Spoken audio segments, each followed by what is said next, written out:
수타니파타에 이런 말씀이 있습니다. 어리석은 자와 사귀지 말고 지혜로운 자를 가까이 하라. 공경할 만한 이를 공경하라. 이것이 으뜸 가는 길상이니라. 잠시 이 말씀을 마음에 새겨 보십시오. 이 짧은 구절 안에 부처님께서 평생을 두고 가르치신 행복의 씨앗이 담겨 있습니다. 그런데 불자님들 이상하지 않으십니까? 부처님께서 수십 년 동안 설하신 8만 4천 법문이 있습니다. 그 방대한 가르침 가운데 굳이 이 말씀을 먼저 하신 데는 까닭이 있습니다.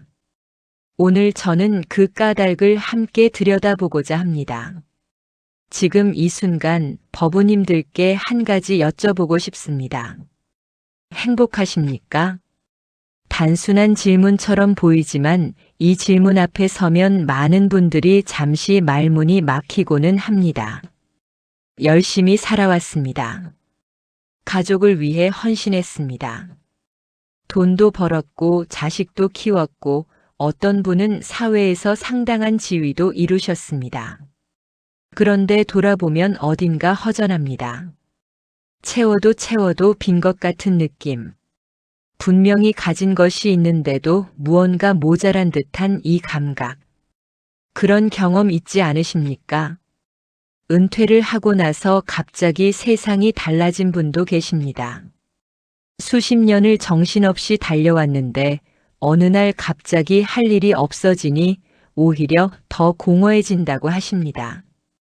아침에 눈을 뜨면 오늘 무엇을 해야 할지 모르겠다고.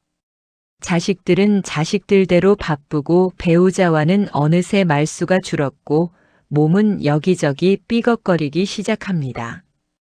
그때 문득 이런 생각이 드는 것입니다. 나는 지금 행복한가?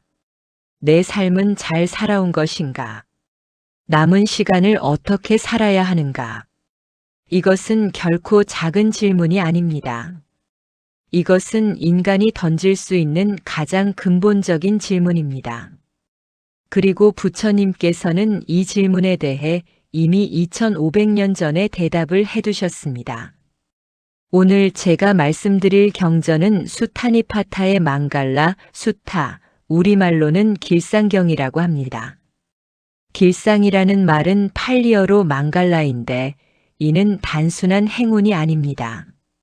진정으로 번영하고 복된 삶, 그 삶의 조건을 부처님께서 직접 설명해 주신 경전입니다. 이 경전이 설해진 배경을 먼저 간략히 말씀드리겠습니다. 어느 날 밤 한 천신이 부처님 앞에 나타났습니다. 그 빛이 어찌나 밝던지 기원정사 전체가 환하게 빛났다고 전합니다. 천신은 부처님께 이렇게 여쭈었습니다. 신들과 인간들이 오랫동안 생각하고 또 생각했지만 행복에 대한 답을 얻지 못했습니다. 부처님이시여, 무엇이 으뜸 가는 길상입니까? 이 질문 안에는 인류의 수천 년에 걸친 갈망이 담겨 있습니다. 신들조차 해결하지 못한 질문. 그것이 행복이었습니다. 부처님께서 이 질문에 답하시면서 무려 38가지 길상을 말씀하셨습니다. 그런데 그 38가지 안에는 분명한 구조가 있고 그 구조를 꿰뚫는 3가지 핵심 조건이 존재합니다. 오늘 저는 그 3가지를 중심으로 법문을 드리겠습니다.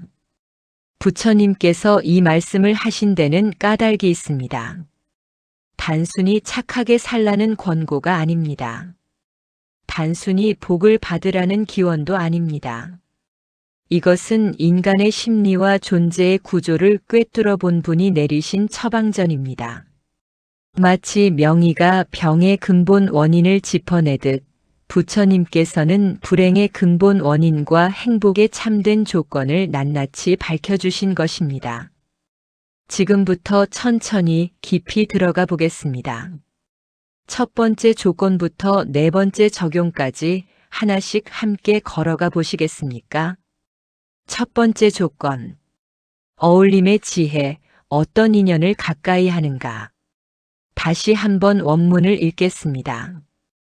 어리석은 자와 사귀지 말고 지혜로운 자를 가까이 하라. 공경할 만한 이를 공경하라. 이것이 으뜸 가는 길상이니라. 수타니파타에서 부처님께서 행복의 첫 번째 조건으로 말씀하신 것은 놀랍게도 사람입니다. 재물이 아닙니다. 명예가 아닙니다. 건강도 아닙니다. 첫 번째가 사람입니다. 이 말씀이 무슨 뜻인지 아십니까? 우리는 흔히 행복을 내 안에서 찾으려 합니다. 마음을 닦으면 행복해진다고 생각합니다. 물론 틀린 말이 아닙니다. 그러나 부처님께서는 그보다 먼저 어떤 사람들과 함께하는가를 말씀하셨습니다. 왜 그러셨을까요? 인간은 연기 속에 사는 존재이기 때문입니다. 연기, 즉 의존하여 일어남. 우리는 홀로 존재하는 것이 아닙니다. 우리의 생각은 우리가 만나는 사람들로부터 영향을 받습니다. 우리의 감정은 우리 주변의 사람들과의 관계 속에서 형성됩니다. 우리의 가치관, 우리의 말버릇, 우리의 삶의 방향까지도 우리가 가까이 하는 사람들의 영향을 피할 수 없습니다. 그러니 어리석은 자를 가까이 하면 어떻게 되겠습니까? 그의 어리석음이 나에게 스며듭니다. 그것은 단순히 나쁜 친구를 멀리하라는 도덕적 권고가 아닙니다. 이것은 존재의 법칙입니다. 역사적 맥락을 잠깐 살펴보겠습니다. 부처님 당시 인도 사회에서는 좋은 징조를 얻기 위한 수많은 의식과 미신이 만연해 있었습니다. 새소리를 듣는다거나 특정한 날에 특정한 방향을 향해 걷는다거나 제사를 지내는 방식에 따라 행운이 오고 불운이 온다고 믿었습니다. 그래서 그날 천신이 부처님께 묻기 전에 이미 이 주제는 신들과 인간들 사이에서 오랫동안 논쟁이 되어 왔던 것입니다. 부처님께서는 그 모든 외적인 조건들을 내려놓으시고 이렇게 말씀하셨습니다. 진정한 길상은 외부에 있지 않다. 그것은 내가 어떻게 살고 누구와 함께하며 무엇을 쌓아가는가에 달려있다. 이것이 혁명적인 가르침이었습니다. 아함경에서는 이와 관련된 중요한 가르침이 있습니다. 선한 벗을 사귀는 것은 청정한 삶의 절반이 아니라 전부이니라. 처음 이 말씀을 들은 아난다 존자는 놀랐습니다. 아난다는 이렇게 여쭤보았습니다. 세존이시여, 선한 벗을 사귀는 것이 청정한 삶의 절반은 되지 않겠습니까? 그러자 부처님께서 말씀하셨습니다. 아난다여, 그렇지 않다. 선한 벗을 사귀는 것은 청정한 삶의 전부이니라. 선한 벗을 가진 자는 계를 갖추고 선정을 닦으며 지혜를 성취할 것이기 때문이니라. 참으로 그러하지 않습니까? 우리가 살아오면서 되돌아보면 내 삶을 진정으로 변화시킨 것은 어떤 책이나 어떤 제도보다도 결국 사람이었습니다. 좋은 스승을 만난 것, 진실한 도반을 만난 것, 내가 어렵고 힘들 때 한마디 진심 어린 말을 건네준 그 사람. 그런 인연이 내 삶의 방향을 바꾸었습니다. 그렇다면 이 말씀에서 말하는 어리석은 자와 지혜로운 자는 무엇을 기준으로 나누는 것입니까? 불교에서 어리석음이란 단순히 지식이 부족하거나 학력이 낮은 것을 말하지 않습니다. 어리석음, 즉 치는 사물의 실상을 보지 못하는 것입니다. 자신의 행동이 어떤 결과를 낳는지 알지 못하거나 알면서도 돌아보지 않는 것입니다. 탐욕에 눈이 멀어 남을 해치면서도 그것이 결국 자신에게 돌아옴을 보지 못하는 것입니다. 화를 내며 관계를 부수면서도 그 화의 뿌리가 어디서 오는지 들여다보지 않는 것입니다. 반면 지혜로운 자는 어떤 사람입니까? 지혜로운 자는 자신의 말과 행동이 미칠 영향을 먼저 생각합니다. 남의 허물보다 자신의 허물을 먼저 봅니다. 어떤 상황에서도 평정심을 잃지 않으려 노력합니다. 그리고 무엇보다 자신의 고통이 어디서 오는지를 알아가는 사람입니다. 그런데 법우님들, 이 가르침을 현실에 적용할 때 한 가지 어려움이 있습니다. 우리가 가까이 두어야 할 사람을 선택할 수 있는 것은 새로운 인연에서만이 아닙니다. 이미 오랜 세월을 함께한 가족, 오래된 친구, 직장 동료. 이들과의 관계는 내가 쉽게 선택하고 끊을 수 있는 것이 아닙니다. 그래서 역대 선사들의 해석이 중요해집니다. 조주 스님은 이렇게 말씀하셨습니다. 부처를 만나면 부처를 죽이고 조사를 만나면 조사를 죽여라. 이 말씀은 임재록과 함께 선불교의 핵심 어록으로 전해집니다. 겉으로는 과격해 보이지만 그 뜻은 깊습니다. 어떤 권위에도 집착하지 말라. 내가 가진 고정된 관념, 특정한 사람에 대한 고정된 이미지, 그것을 깨뜨려야 한다는 것입니다. 우리가 어떤 사람을 어리석다 혹은 지혜롭다고 분류할 때 그것은 내 기준입니다. 내 업의 눈으로 보는 것입니다. 그러니 타인을 판단하기 전에 먼저 내 판단의 기준 자체를 들여다보아야 합니다. 무문관에서 무문해계 스님은 이런 화두를 제시했습니다. 해계에게도 불성이 있습니까? 조주가 답했다. 없다. 이 무의 화두가 왜 여기서 연결됩니까? 우리가 어리석다고 본 그 사람 안에도 부처의 씨앗이 있습니다.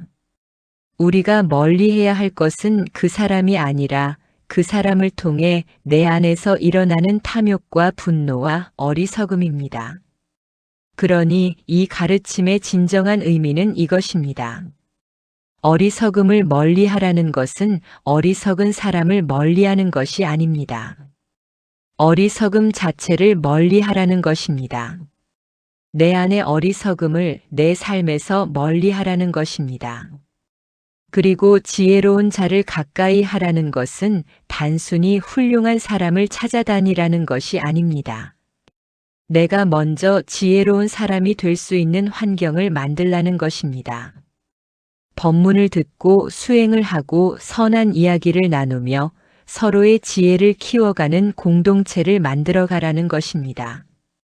공경할 만한 일을 공경하라는 말씀도 마찬가지입니다. 공경은 단순한 예의가 아닙니다. 공경은 내가 낮아지는 것입니다. 내 암안을 내려놓는 것입니다. 그리고 내가 낮아질 때 상대방의 지혜가 내 안으로 들어올 수 있습니다. 지금 현재 삶에 어떻게 적용하시겠습니까? 법우님들 주변을 한번 둘러보십시오. 내가 가장 많은 시간을 함께 보내는 5사람이 누구인지 떠올려 보십시오. 그들은 어떤 이야기를 주로 합니까? 서로의 상처를 되새기고 남의 허물을 씹는 자리입니까? 아니면 서로를 격려하고 가르침을 나누는 자리입니까? 만약 지금 당장 인연을 바꾸기 어렵다면 먼저 이것부터 시작하십시오. 그 자리에서 내가 지혜로운 사람이 되는 것입니다. 내가 먼저 따뜻한 말 한마디를 건네고 내가 먼저 남의 허물을 덮어주고 내가 먼저 공경의 태도를 갖추는 것입니다. 그럴 때 신기하게도 내 주변의 인연이 바뀌기 시작합니다. 이것이 연기의 법칙입니다. 내가 바뀌면 세상이 바뀝니다. 어울림의 지혜. 이것이 행복의 첫 번째 조건입니다. 두 번째 조건. 싸움의 돌이 무엇을 채우며 살아가는가. 수타니파타의 길상경은 계속됩니다. 적합한 곳에 살며 과거의 선을 쌓았으며 스스로를 올바르게 세우라. 이것이 으뜸 가는 길상이니라. 부처님께서 이 말씀을 하신 데는 까닭이 있습니다. 인간의 삶이란 매 순간 무언가를 쌓아가는 과정입니다. 그런데 문제는 무엇을 쌓는지를 우리가 잘 모른다는 데 있습니다. 어떤 분은 평생 재물을 쌓으셨습니다. 어떤 분은 명예를 쌓으셨습니다. 어떤 분은 자식을 위한 헌신을 쌓으셨습니다. 그런데 황혼의 나이에 이르러 그 쌓은 것들이 나를 행복하게 해주고 있는가를 돌아보면 의외로 그렇지 않은 경우가 많습니다. 왜 그렇습니까? 쌓는 방향이 달랐기 때문입니다. 원문에서 부처님은 세 가지를 말씀하십니다. 첫째는 적합한 곳에 사는 것, 둘째는 과거에 선을 쌓은 것, 셋째는 스스로를 올바르게 세우는 것입니다. 이 세 가지는 겉으로 보면 각각 다른 조건처럼 보이지만 사실 하나의 흐름으로 연결됩니다. 그것은 바로 안으로 향하는 싸움입니다. 적합한 곳에 산다는 것은 단순히 좋은 동네, 좋은 환경을 말하는 것이 아닙니다. 주석서에 따르면 이것은 수행하기에 알맞은 환경, 법문을 들을 수 있는 환경, 선한 사람들이 모이는 환경을 말합니다. 내 안에 씨앗이 꽃 피울 수 있는 토양. 그것이 적합한 곳입니다. 우리는 환경의 중요성을 너무 쉽게 잊어버립니다. 좋은 씨앗도 척박한 땅에 심으면 싹이 나지 않습니다. 반대로 평범한 씨앗도 비옥한 땅에 심고 정성껏 가꾸면 풍성하게 자랍니다. 내가 어떤 환경에 나를 두느냐가 내 삶의 방향을 결정합니다. 과거에 선을 쌓았다는 것은 어떤 의미입니까? 여기서 과거라는 말에 주목하십시오. 부처님께서는 지금 현재의 선행도 중요하지만 오랜 세월 동안 쌓아온 선한 행위의 흔적이 지금의 나를 만든다고 말씀하십니다. 업의 가르침이 바로 여기서 연결됩니다. 업이란 두려운 것이 아닙니다. 업이란 우리가 살아온 삶의 기록입니다. 내가 지금 어떤 사람인가는 내가 지금까지 무엇을 쌓아왔는가의 결과입니다. 그런데 여기서 중요한 것이 있습니다. 과거는 바꿀 수 없지만 지금 이 순간부터 새로운 싸움이 시작된다는 것입니다. 그것이 불교의 희망입니다. 법화경에는 이런 가르침이 있습니다. 일체 중생은 모두 성불할 수 있다. 이 말씀이 왜 싸움의 이야기와 연결됩니까? 지금까지 어떻게 살아왔든 지금 이 순간부터 방향을 바꾸면 된다는 것입니다.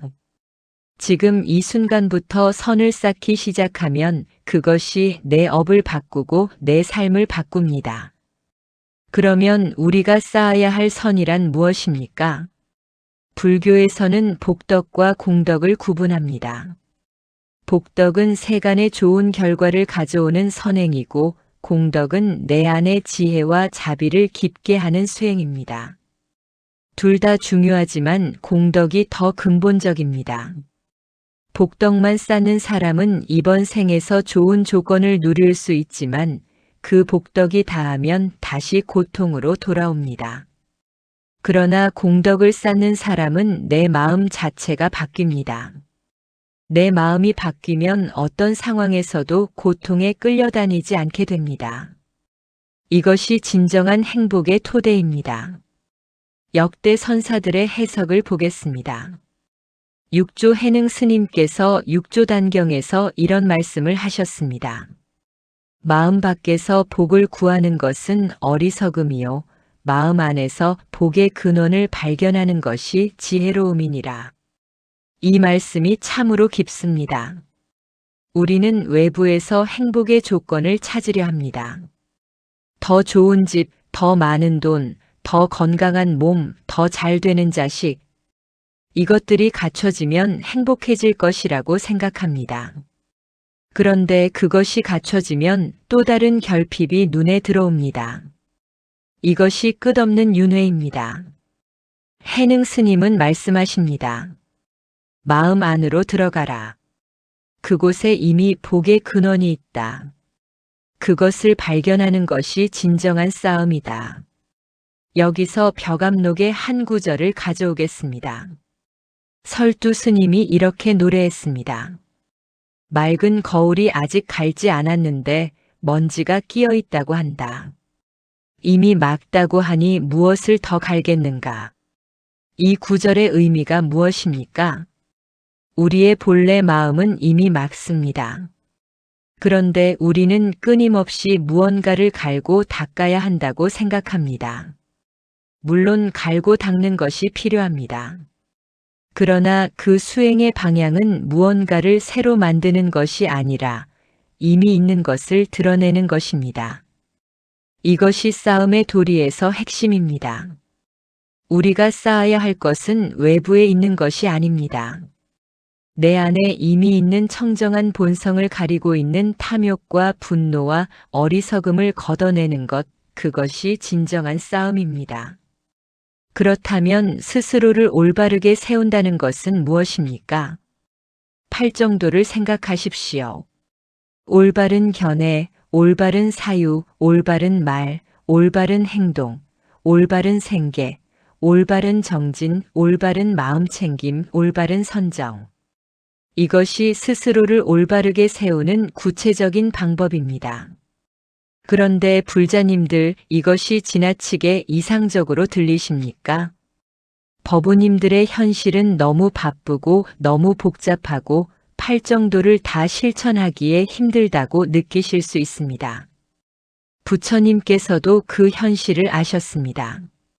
그래서 아함경에서 이렇게 말씀하셨습니다. 작은 선도 가볍게 여기지 말라. 물방울이 모여 큰 그릇을 채우듯 지혜로운 자는 작은 선을 쌓고 또 쌓아 복덕을 가득히 채우느니라. 물방울 하나는 보잘것없습니다. 그러나 그 물방울이 매일매일 쌓이면 큰 그릇을 채웁니다. 법우님들, 오늘 하루 단 하나의 작은 선행만 하십시오. 가족에게 따뜻한 말 한마디, 지나가는 이에게 가벼운 미소, 내 허물을 솔직하게 들여다보는 5분. 이것이 쌓이고 쌓이면 내 삶이 바뀝니다. 내 마음이 바뀝니다. 그리고 그 바뀐 마음이 내 주변을 바꿉니다. 싸움의 도리. 이것이 행복의 두 번째 조건입니다. 세 번째 조건. 내려놓음의 경지, 무엇을 놓아야 행복해지는가? 절정. 이제 가장 깊은 곳으로 들어갑니다. 수타니파타에서 부처님께서 가장 높은 길상으로 말씀하신 것이 있습니다. 세상의 법에 부딪혀도 마음이 흔들리지 않고 슬픔이 없고 티끌이 없고 평안하나니 이것이 으뜸 가는 길상이니라. 잠시 이 말씀을 마음에 새겨 보십시오. 세상의 법에 부딪혀도 이 말이 핵심입니다. 세상의 법이란 무엇입니까? 팔풍이라고도 합니다. 이익과 손해, 명예와 수치, 칭찬과 비난, 즐거움과 괴로움. 이 8가지 바람이 우리 삶에 끊임없이 불어닥칩니다. 이것을 피할 수 있는 사람은 아무도 없습니다. 부처님께서는 이 바람을 멈추라고 하지 않으셨습니다.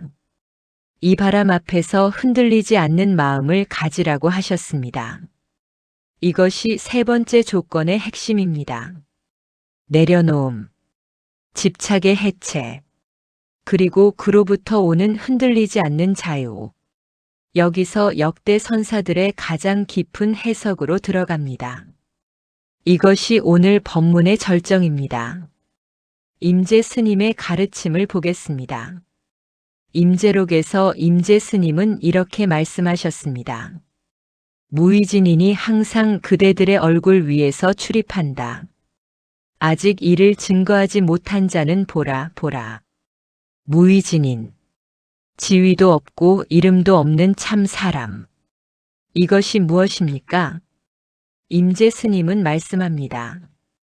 우리 모두의 안에 본래부터 자유로운 존재가 있다고. 그 존재는 어떤 조건에도 묶이지 않고 어떤 상황에도 흔들리지 않는다고. 그런데 우리는 그 존재를 모르고 대신 끊임없이 자신을 어떤 역할과 지위와 관계 속에 가두고 있다고. 나는 누구입니까? 나는 아버지입니까? 어머니입니까? 나는 퇴직자입니까? 전직 직장인입니까? 나는 누군가의 배우자입니까? 자식입니까? 이 모든 역할이 나이지만 동시에 나의 전부는 아닙니다. 임재 스님은 이 역할들의 껍질을 벗겨내고 나면 본래의 나 어떤 것에도 묶이지 않는 자유로운 나가 있다고 하셨습니다. 그 나를 발견할 때 비로소 세상의 법에 부딪혀도 마음이 흔들리지 않게 된다는 것입니다. 무문관에서 무문해계 스님이 제시한 또 다른 화두입니다. 모든 것이 하나로 돌아가는데 하나는 어디로 돌아가는가? 이 화두를 들고 앉아서 생각해 보십시오. 우리가 집착하는 모든 것, 나의 명예, 나의 재산, 나의 건강, 나의 관계, 이것들이 언젠가는 모두 흩어집니다. 모두 하나로 돌아갑니다. 그렇다면 그 하나는 어디로 돌아갑니까? 이 질문에 논리적으로 답하려 하면 막힙니다. 그러나 이 질문을 온몸으로 안고 살다 보면 어느 순간 집착이 녹아내리는 경험을 하게 됩니다. 내가 붙잡고 있던 것들의 실체가 없음을 온몸으로 알게 됩니다. 그리고 그때 진정한 내려놓음이 시작됩니다. 내려놓음이라고 하면 법우님들께서 오해하시는 경우가 있습니다. 내려놓음이 체념입니까? 포기입니까? 삶에 무관심해지는 것입니까? 아닙니다. 전혀 아닙니다. 부처님께서 깨달음을 이루신 후 45년 동안 쉬지 않고 가르치신 것을 보십시오. 내려놓음을 이루신 분이 그토록 적극적으로, 그토록 자비롭게 중생을 위해 일하셨습니다. 내려놓음이란 삶을 포기하는 것이 아닙니다. 내려놓음이란 삶에 더 완전히 참여할 수 있는 자유를 얻는 것입니다. 집착이 있을 때는 어떻습니까? 내 아들이 내 뜻대로 살아주길 바라는 마음이 강할 때 아들의 모든 행동이 기쁨이 되거나 실망이 됩니다. 아들이 성공하면 내 기분이 좋아지고 아들이 실패하면 내 가슴이 찢어집니다. 이것이 집착입니다. 내려놓음은 아들에게 무관심해지는 것이 아닙니다. 내려놓음은 아들의 삶을 있는 그대로 바라볼 수 있는 능력입니다. 그 아이의 삶을 응원하되 내 기대를 강요하지 않는 것입니다. 그때 비로소 진정한 사랑이 됩니다. 집착이 빠진 사랑, 조건 없는 사랑. 이것이 내려놓음이 가져다주는 관계의 변화입니다. 조주 스님이 남기신 유명한 화두가 있습니다. 한 승려가 조주 스님께 물었습니다. 부처가 무엇입니까? 조주 스님이 답하셨습니다. 마음이 부처다. 그런데 또 다른 승려가 같은 질문을 하자 조주 스님은 다른 답을 하셨습니다. 마음도 아니고 부처도 아니다. 왜 같은 질문에 다른 답을 하셨을까요? 집착하지 말라는 것입니다. 마음이 부처라는 말에도 집착하지 마라. 어떤 개념도 어떤 가르침도 절대적인 것으로 붙잡지 마라. 그것이 오히려 자유를 막는 장벽이 될 수 있다. 이것이 선불교의 역설이자 지혜입니다.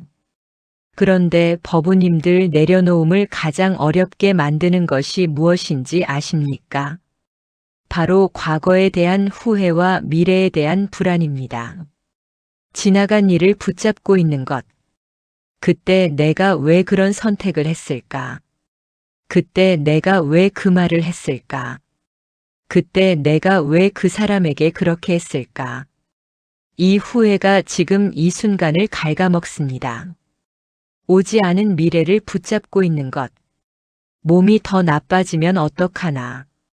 노후 자금이 부족하면 어떡하나? 자식이 잘 안 되면 어떡하나? 이 불안이 지금 이 순간의 평화를 빼앗아 갑니다. 부처님께서 이렇게 말씀하셨습니다. 금강경에서의 그 유명한 말씀입니다. 과거의 마음은 붙잡을 수 없고 현재의 마음도 붙잡을 수 없으며 미래의 마음도 붙잡을 수 없다. 3세 불가득. 이것이 단순히 시간에 관한 철학적 명제가 아닙니다. 이것은 지금 이 순간 살라는 명령입니다. 과거의 나는 이미 없습니다. 미래의 나는 아직 없습니다. 있는 것은 오직 지금 이 순간의 나뿐입니다. 그 지금 이 순간에 완전히 깨어 있는 것. 그것이 내려놓음의 완성입니다. 보살님들 지금 이 순간 어떤 것을 붙잡고 계십니까? 후회입니까? 불안입니까? 누군가에 대한 원망입니까? 잃어버린 과거의 영광입니까? 아직 오지 않은 두려운 미래입니까? 그것을 지금 이 자리에서 내려놓으십시오. 내려놓는다는 것은 그것이 없어진다는 뜻이 아닙니다. 내려놓는다는 것은 그것에 묶이지 않겠다는 결정입니다. 그것이 왔다가 가는 것을 담담하게 바라보겠다는 결정입니다. 그리고 그 결정의 순간에 자유가 시작됩니다. 화엄경에는 이런 개송이 있습니다. 마음이 흔들리지 않으면 세계가 흔들리지 않고 마음이 청정하면 세계가 청정하다. 세상을 바꾸려 하지 마십시오. 먼저 내 마음을 들여다보십시오. 내 마음이 바뀌면 내가 사는 세계가 바뀝니다. 이것이 화엄의 가르침이고 이것이 내려놓음이 주는 선물입니다. 내려놓음의 경지. 이것이 행복의 세 번째 조건입니다. 그리고 이것이 세 가지 조건 가운데 가장 깊고 가장 어렵고 가장 아름다운 것입니다. 네 번째 적용. 오늘부터 시작하는 행복, 세 가지 조건을 어떻게 실천하는가.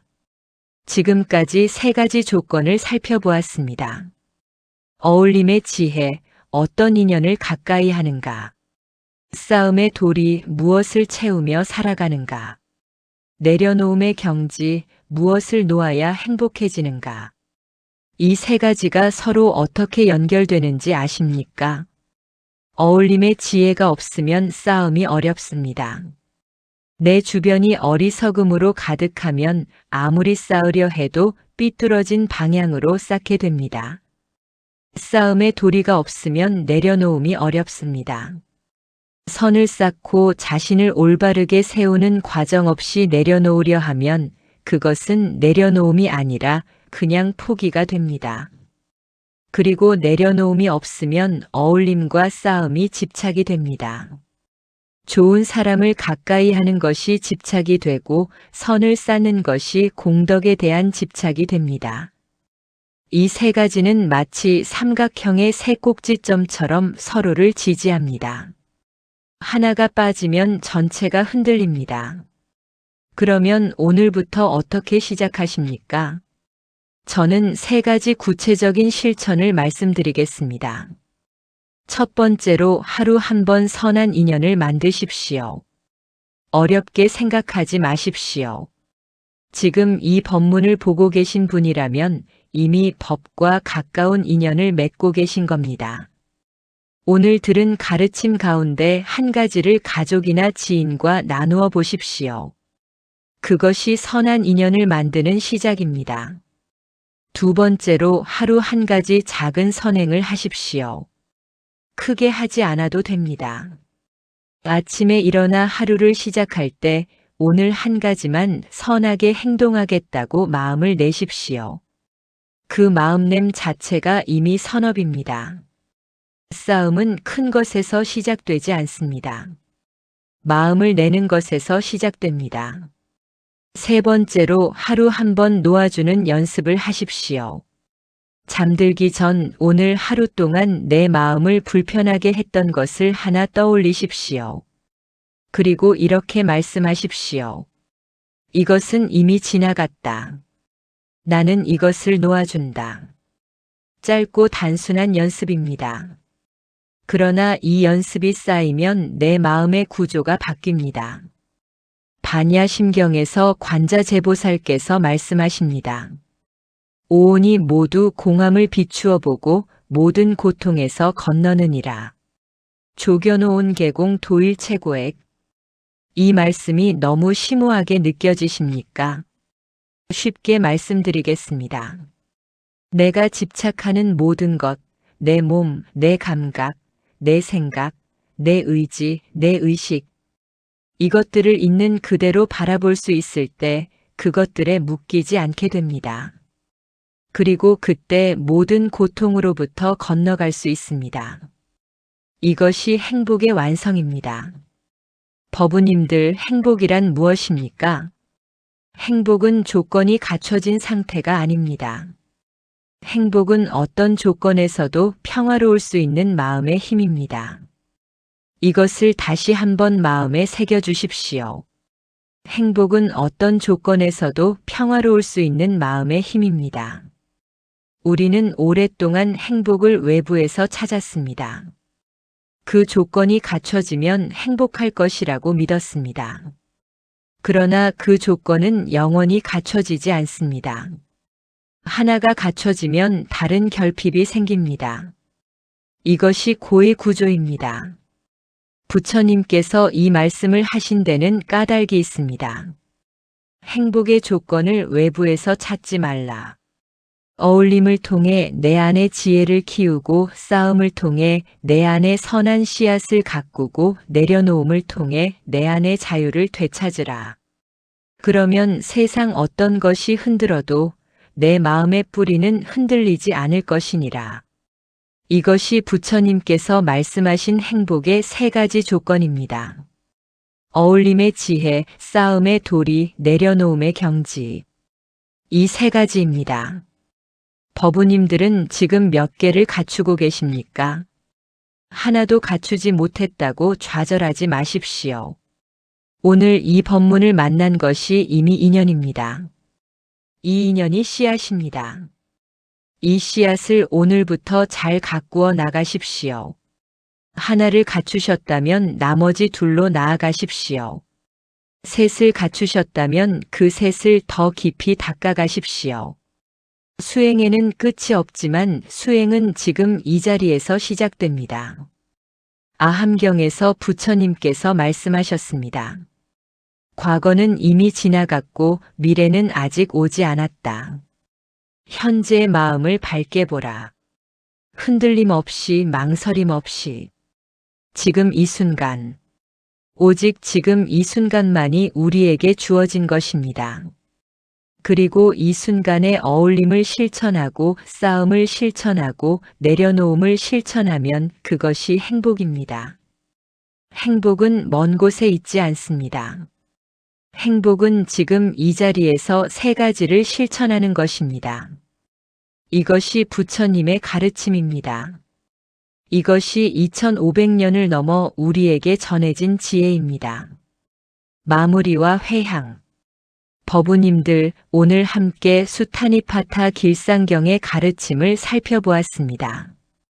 부처님께서 천신의 질문에 답하시면서 38가지 길상을 말씀하셨고 우리는 그 안에서 세 가지 핵심 조건을 들여다보았습니다.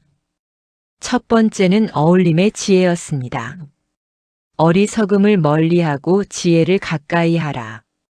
이것은 어떤 사람을 배척하라는 것이 아니라 내 안의 어리석음과 지혜를 분별하여 살아가라는 가르침입니다. 두 번째는 싸움의 도리였습니다.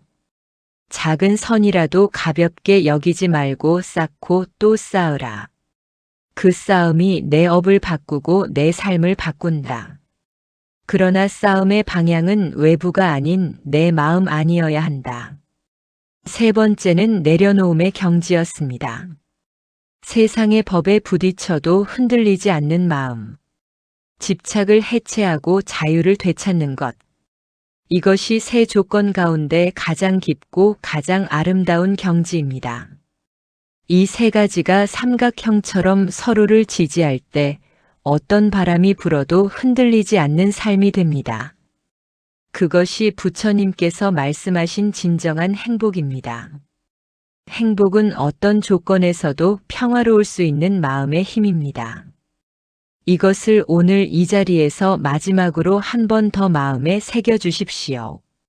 행복은 어떤 조건에서도 평화로울 수 있는 마음의 힘입니다. 법우님들께서 오늘 들으신 이 가르침이 씨앗이 되기를 바랍니다. 그 씨앗이 법우님들의 삶 속에서, 가족과의 관계 속에서, 매일매일의 작은 실천 속에서 싹을 틔우고 꽃을 피우기를 발언합니다. 살아있다는 것은 이미 축복입니다. 지금 이 순간 법문을 들을 수 있다는 것은 전생의 선업이 있기 때문입니다. 그 귀한 인연을 소중히 여기십시오. 그리고 오늘 하루 단 하나의 작은 실천이라도 시작해 보십시오. 어울림을 실천하십시오. 싸움을 실천하십시오. 내려놓음을 실천하십시오. 참으로 그러하지 않습니까? 행복은 우리 손 안에 있습니다. 지금 이 순간에 있습니다.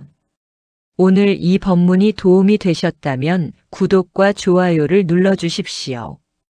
그것이 이 가르침이 더 많은 법우님들께 전해지는 공덕이 됩니다. 또한 채널에 올려진 다른 법문들도 함께 보아주시면 부처님의 가르침을 더욱 깊이 이해하시는 데 도움이 될 것입니다. 마지막으로 발언합니다. 이 공덕이 모든 법우님들께 회향되기를 발언합니다.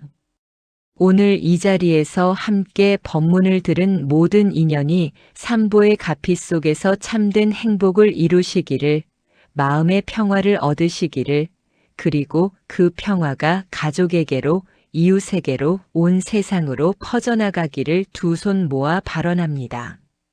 나무 석가모니불, 나무 석가모니불, 나무 시아본사 석가모니불.